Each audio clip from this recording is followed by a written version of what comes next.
Buenos días, presidente. Jacobo, del Noticiero en Redes. Primero, del Poder Judicial, presidente, preguntarle cuál es su postura después de lo que vivimos el día de ayer. Hay gente en redes sociales que cuestiona por qué usted, teniendo el poder y la facultad, no ha emitido un decreto para limpiar de tajo la corrupción en el Poder Judicial. Es la primera pregunta, si nos pudiera explicar por qué no a través de un decreto. Usted ha convocado al Plan C, pero vemos que existe una actitud que ya es constante. Incluso ayer la ministra Yasmín Esquivel les dijo en su cara a los otros 9 ministros que estaban actuando de manera indebida al echar abajo pues el trabajo del legislativo. Entonces sería mi primera pregunta: ¿por qué no a través de un decreto, presidente, limpiar de tajo la corrupción en el Poder Judicial? Bueno, porque somos respetuosos de la división y del equilibrio entre poderes, algo que ellos no están cumpliendo. Ellos están en una actitud de intromisión en las facultades del Poder Legislativo. Lo que hicieron ayer pues fue corregirle la plana a otro poder. Es como si el Poder Legislativo decidiera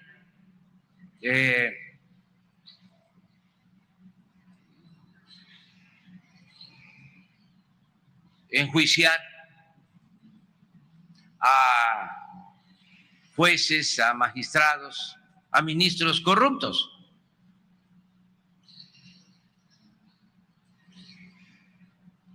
Tendría que aclararse si hay facultades para eso, porque es el que un poder intervenga en los procesos internos de otro. Dirían seguramente: nosotros somos autónomos, somos independientes, y si hay corrupción existe el Consejo de la Judicatura del Poder Judicial. No tiene por qué intervenir el Poder Legislativo. Entonces, yo interpreto esto más que nada como una actitud política de protección, de defensa de los intereses de una minoría rapaz y corrupta, que era la que dominaba en México, los que se sentían los dueños de México. El gobierno estaba secuestrado, tomado por esa minoría. Como ya no pueden dominar en el Ejecutivo ni en el Legislativo, esa minoría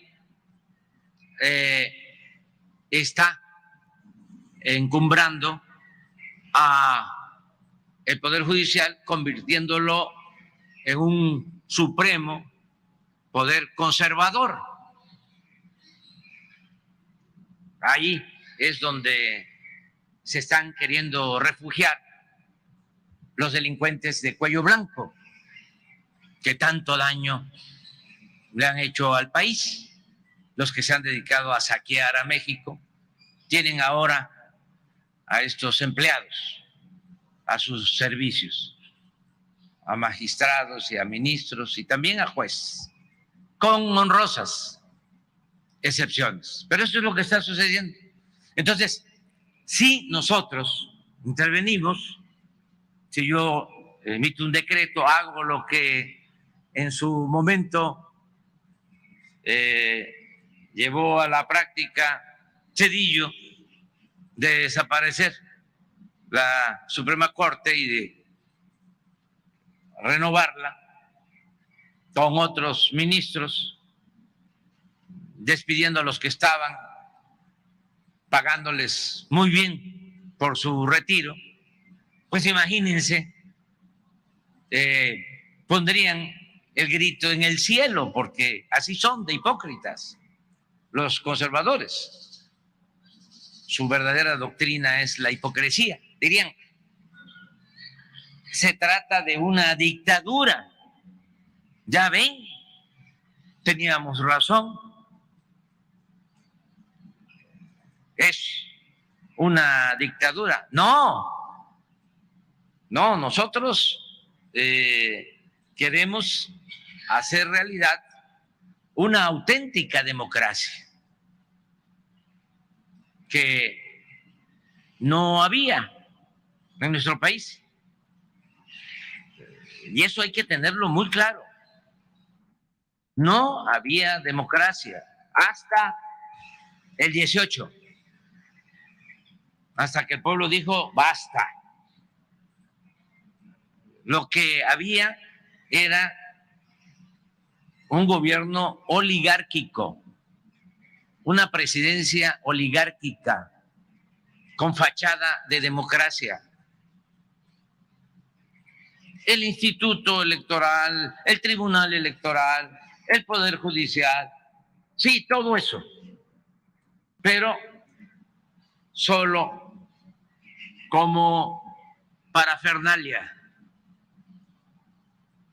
solo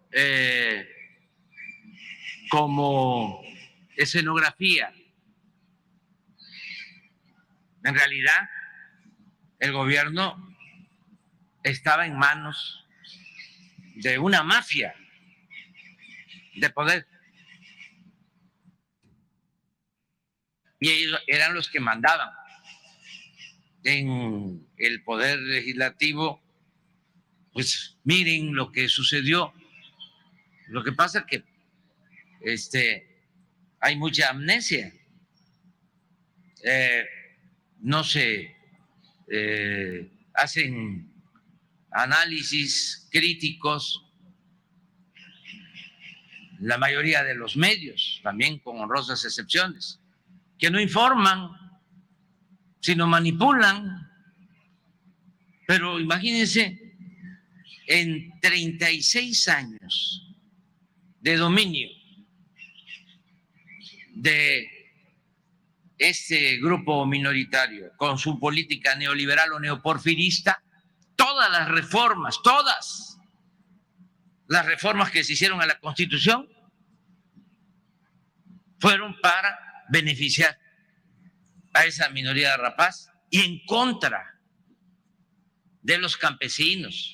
Acuérdense que privatizaron el ejido, que pusieron las tierras ejidales al mercado.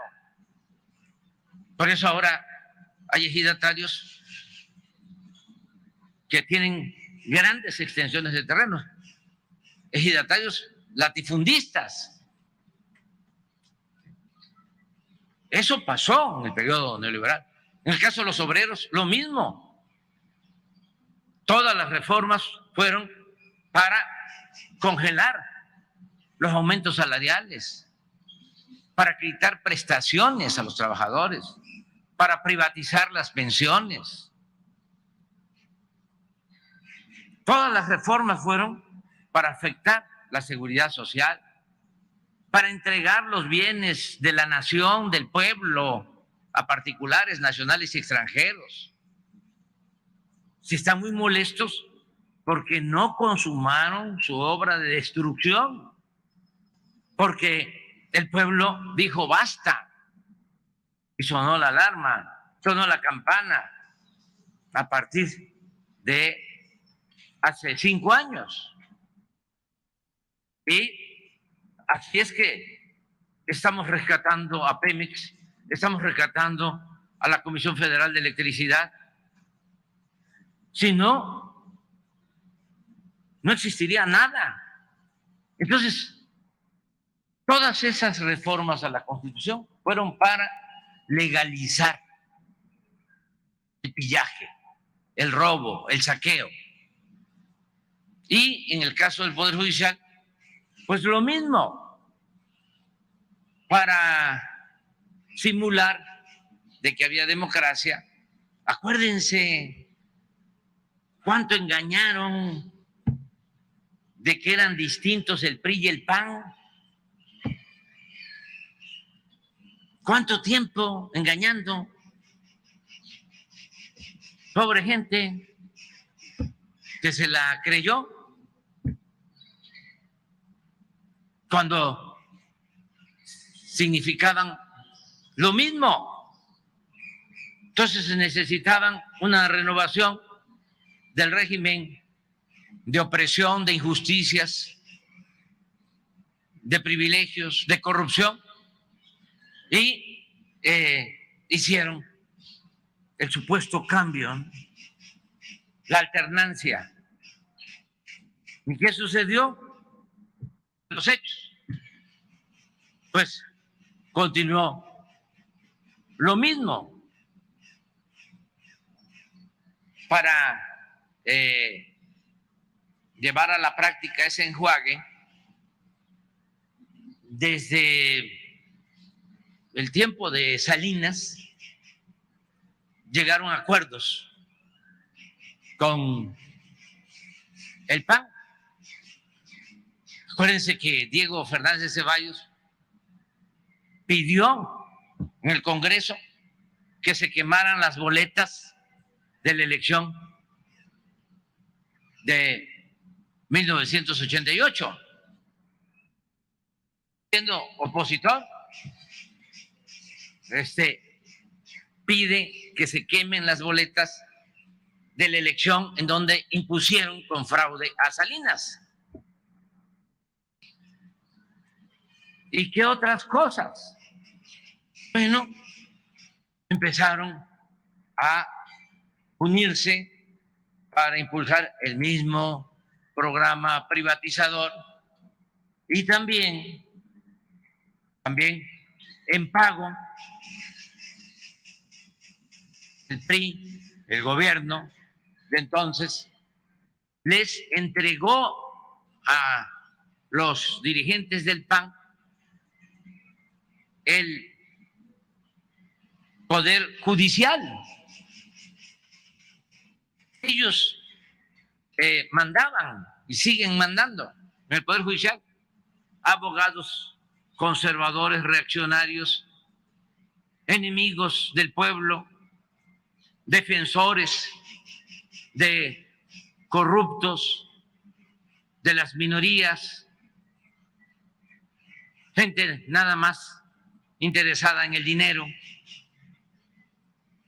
Acuérdense que siendo Zedillo presidente, el procurador de la República fue Lozano Gracia, del PAN.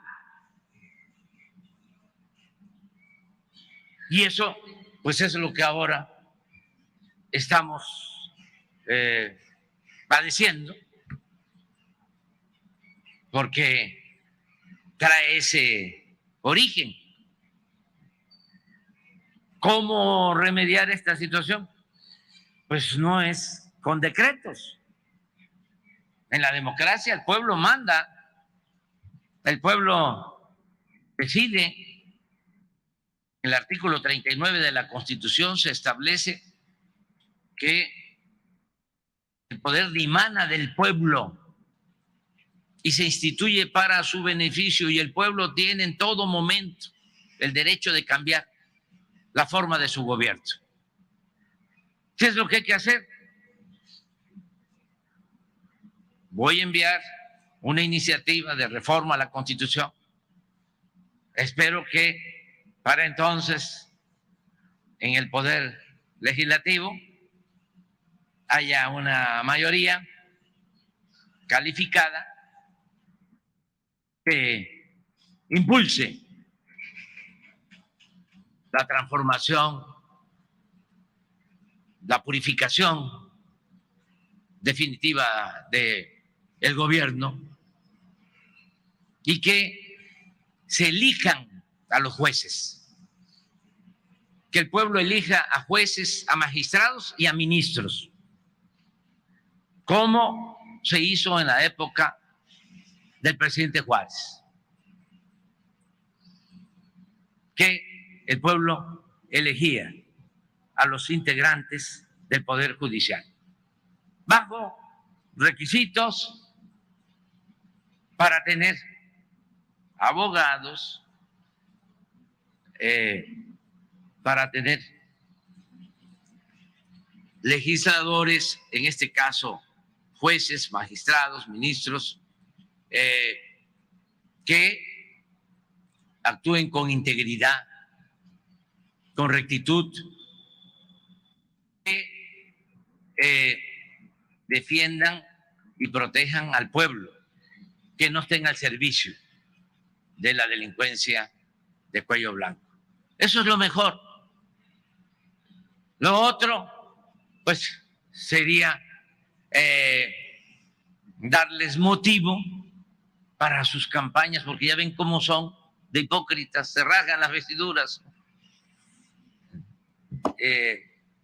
Ya hay un dictador en México. Entonces, eso es lo que yo pienso. Ya sabía, hasta de antemano lo había dicho, de que iban a anular la ley electoral, entre otras cosas,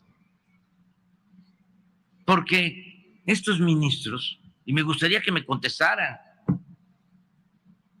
violan la Constitución, en particular, en especial, violan el artículo 127 de la Constitución, que establece que ningún servidor público puede ganar más que lo que tiene como percepción, como sueldo, el presidente de la República. Y yo gano 140, 150 mil pesos mensuales. Y ellos ganan 600,000 al mes. Y manejan un fideicomiso para sus viáticos, para vivir colmados de atenciones, de privilegios, un fideicomiso de 20,000 millones de pesos. Entonces, ¿con qué autoridad moral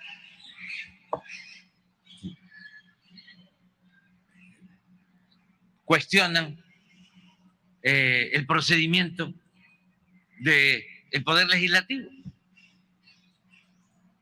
Yo no tengo por qué opinar sobre lo que debería ser el Poder Legislativo, pero como ciudadano y también como presidente les diría, no se metan a ese litigio, no caigan en esa provocación, déjenlos, porque están menospreciando al pueblo.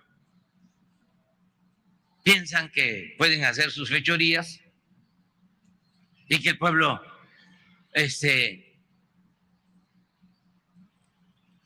no se da por enterado. Es más, no exagero, la mayoría de ellos en lo íntimo piensan que el pueblo no existe, que la política es asunto de los políticos, de las élites. Así aprendieron, así se formaron. No tienen respeto por el pueblo. La política, según ellos, se hace en la cúpula. Se hace entre políticos, en este caso, entre jueces, magistrados, ministros, ¿no? Amigos, familiares, allá, arriba. El pueblo, no. Se les olvida que la política es asunto de todos y que estamos viviendo un momento estelar en ese sentido. porque la gente está muy consciente. No deja pasar nada. Por eso se ha ido avanzando en la transformación. Bueno, puedo decirles que les estamos ganando a los reaccionarios, aun cuando cuentan con el apoyo de la mayoría de los medios de manipulación, que no de información, con honrosas excepciones. Porque aquí en Chiapas hay medios de información libres y verdaderamente independientes, cercanos a la gente, distantes del poder, esté quien esté en el poder. Pero no han podido. Todos los días un bombardeo de mentiras. Cada vez se desesperan más, muestran el cobre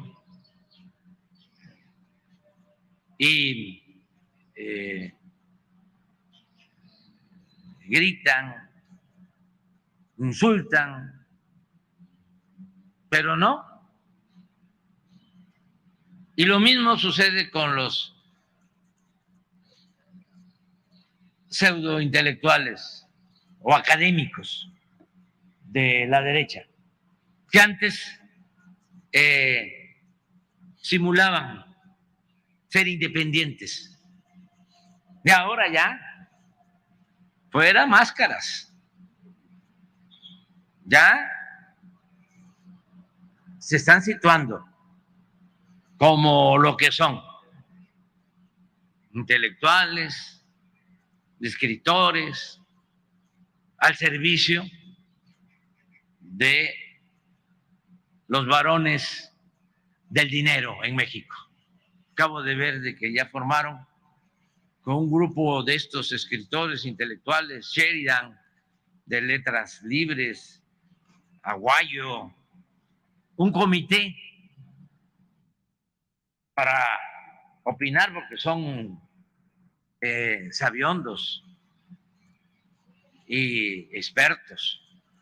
Ellos van a definir las reglas para la elección de los candidatos y en especial del candidato a la presidencia del bloque conservador. Ya se autonombraron con ese propósito. Claro, no es tan espontáneo esto, ¿no? Porque ando buscando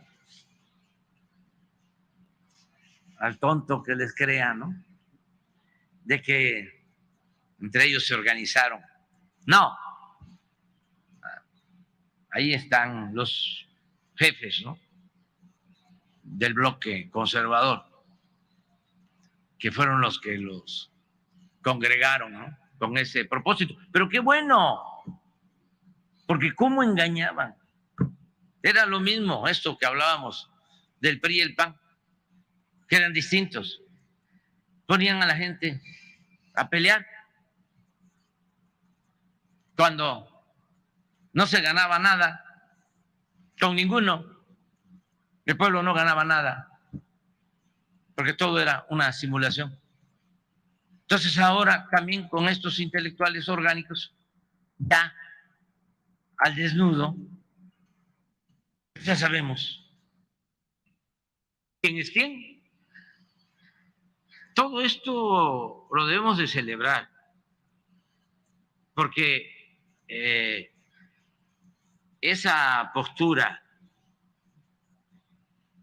hipócrita, indefinida, de medias tintas, mediatizaba mucho,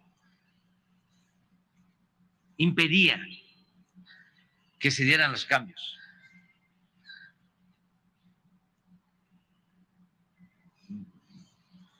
Porque engañaban. Ahora no, ahora ya está muy claro. Son dos agrupamientos como ha sido la historia de México siempre. Conservadores y liberales con dimensión social. Y que cada quien se acomode. Pero nada de que soy independiente. ¿Se acuerdan que habían hasta candidatos independientes? Hubo una época en que impulsaron desde el mismo régimen a los llamados candidatos independientes, independientes del pueblo, no del poder. Y engañaron también muchísimo con eso. Hasta para la candidatura a la presidencia, la vez pasada hubo un candidato independiente. Ni siquiera reunió las firmas que se necesitaban, pero como que mandaba en el INE, dio la orden que lo registraran, no tuvo que juntar las firmas, o las falsificaron y le dieron el registro, porque necesitaban un independiente. Y todo esto también con el propósito de seguir confundiendo. Imagínense, Cuadri, ahora es diputado por Coyoacán, y siempre me gusta poner el caso de Cuadri en debate, no por Cuadri solamente, sino porque mucha gente de clase media, con mentalidad conservadora, aspiracionista, que se dan ínfulas, ¿no?, de estar bien informados, son los que se dejan engañar, se dejan manipular con mayor facilidad. Pues imagínense, votar por Cuadri, pero en Coyoacán, donde se supone que viven los de mayor nivel académico, intelectuales. ¿Cuántas veces Cuadri, candidato a la presidencia? Como 2 veces. Impulsado por la maestra Elbester, por dicho. Pero eso ya se olvidó. ¿Qué dice Cuadri? Entre otras cosas. Dice, si no existiera Chiapas, si no existiera Oaxaca, si no existiera Guerrero, México fuese una potencia.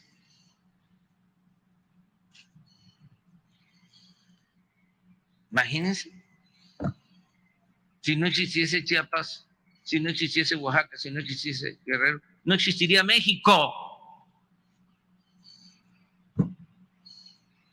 Pero esas eran las grandes personalidades del conservadurismo, y ahí anda. Hace poco, no sé si tienes ahí la foto, el presidente del PAN lo afilia al PAN. No es para darles consejo, pero también un consejo no se le debe de negar a nadie. Pero ¿cómo lo va a afiliar al PAN? ¿Cómo va a sacar votos aquí en Chiapas? El PAN, con Cuadri. Se planteó que desapareciera Chiapas. Entonces, bueno, ya me extendí un poco, pero tenía ganas, y es que aquí me inspiro. Presidente, en mi estado.